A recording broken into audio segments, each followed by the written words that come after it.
Good morning everyone. I welcome to all of you. You are watching Education Arena. लेकिन video देखने से पहले नीचे दिए गए सब्सक्राइब बटन को ज़रूर प्रेस करें।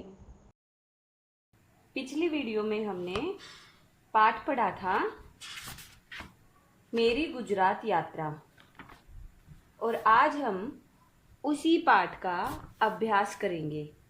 अभ्यास में सबसे पहले है आइए शब्दों के अर्थ जानें।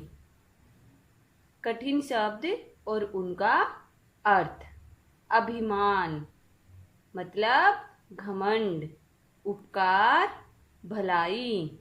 कदम ताल कदम से कदम मिलाकर चलना। जन लोग। नृत्य नाच। प्रभु भगवान। प्रसिद्ध विख्यात यानी मशहूर। भ्रमण यात्रा। वेशभूषा पहनावा। अब है बच्चों दूसरे नंबर पे पाठ से। जो पाठ हमने पढ़ा है उस पाठ से कुछ प्रश्न पूछे गए हैं जिनका उत्तर हमें पाठ से ही ढूंढना है। पहला प्रश्न है चाचा जी ने अमित को अपने पास क्यों बुलाया था? सोचो। गुजरात घुमाने के लिए। अगला प्रश्न है अमित को यात्रा के दौरान थकान क्यों हो गई थी? क्योंकि यात्रा 11 घंटे लंबी थी। गांधी जी का प्रिय भजन कौन सा है? इसे किसने लिखा था? बच्चों गांधी जी का प्रिय भजन है वैष्णव जन तो तेने कहिए जे पीड़ पराई जाने रे पर दुखे उपकार करे तो ये मन अभिमान न आने रे। यह भजन प्रसिद्ध भक्त नरसिंह मेहता का है। अगला प्रश्न है कुछ गुजराती पोशाकों के नाम लिखें। गुजराती पोशाकों में पुरुष क्या पहनते हैं? धोती साफा और औरतें कामदार लहंगा और ओढ़नी। अगला प्रश्न है बच्चों गुजरात जाने से पहले ही अमित वहां के बारे में बहुत कुछ जानता था। कैसे? बच्चों उसे किताबों में बहुत कुछ पढ़ रखा था।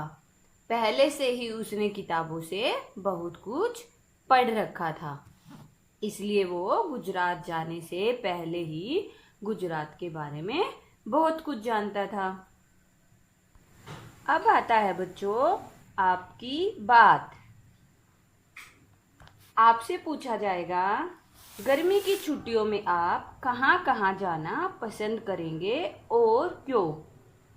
गर्मियों की छुट्टियों में बच्चों सब अपनी पसंद की जगह जाते हैं। कोई बच्चा मामा नाना के घर जाके खुश होता है, कुछ बच्चे ठंडी जगहों पे घूमने जाते हैं, कुछ बच्चे घर पे ही रहना पसंद करते हैं। अगला है गांधी जी के बारे में आपने जो भी पढ़ा या सुना है उसे अपने शब्दों में बताएं। गांधी जी के बारे में तो आप सब जानते हो। गांधी जी सादगी और स्वच्छता के पक्षधर थे।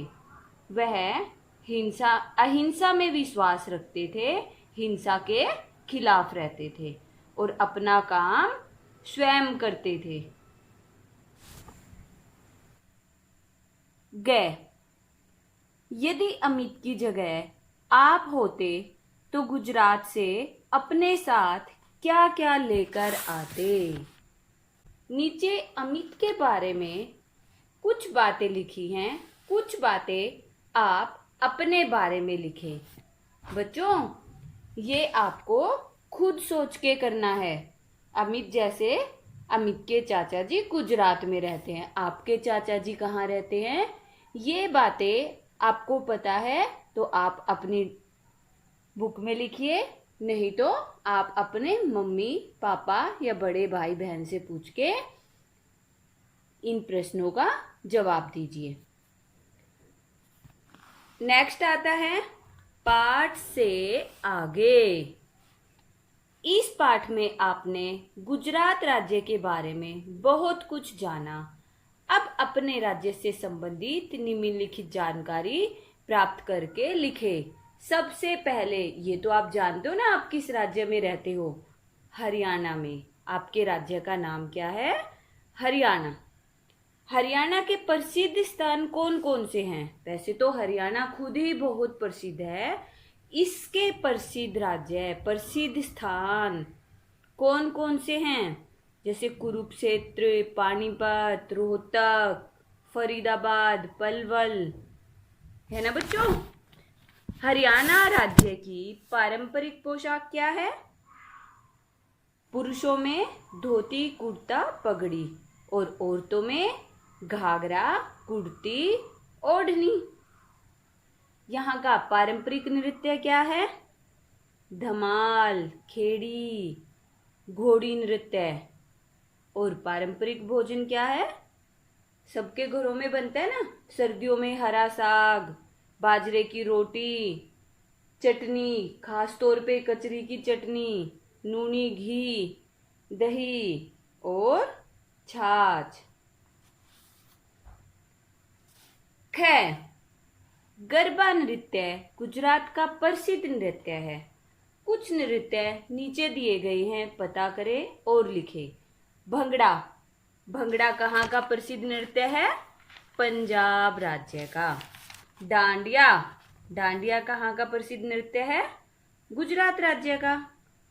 घूमर राजस्थान राज्य का और कथकली केरल राज्य का।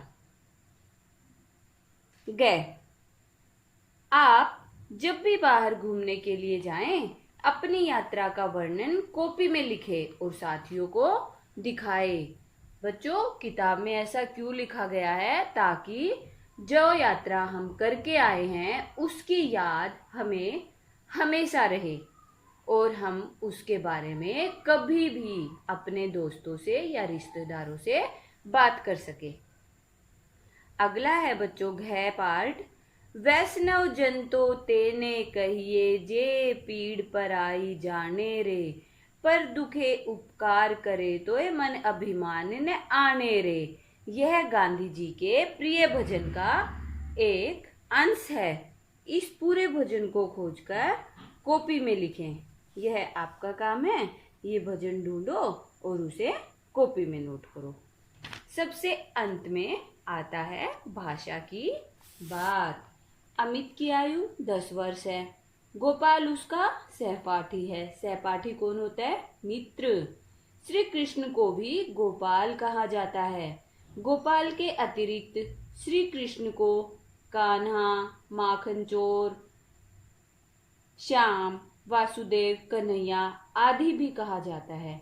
इसी प्रकार दिए गए शब्दों के समान अर्थ वाले दो दो शब्द लिखें। समान अर्थ वाले ऐसे शब्द जिनका अर्थ एक जैसा होता है। बोलने में अलग अलग होते हैं लेकिन उनका अर्थ एक जैसा होता है। जैसे सूरज, सूरज को और क्या क्या बोलते हैं? सूर्य। रवि, चांद को और क्या क्या बोलते हैं? चंदा, चंद्रमा। बादल को मेघ, घन। आकाश को अंबर, आसमान। प्यारे बच्चों, ये हमारे पाठ का अभ्यास था। मैं उम्मीद करती हूँ आपको ये अभ्यास बहुत अच्छे से समझ में आ गया होगा। अब आपका पूरा पाठ कंप्लीट हो गया। धन्यवाद।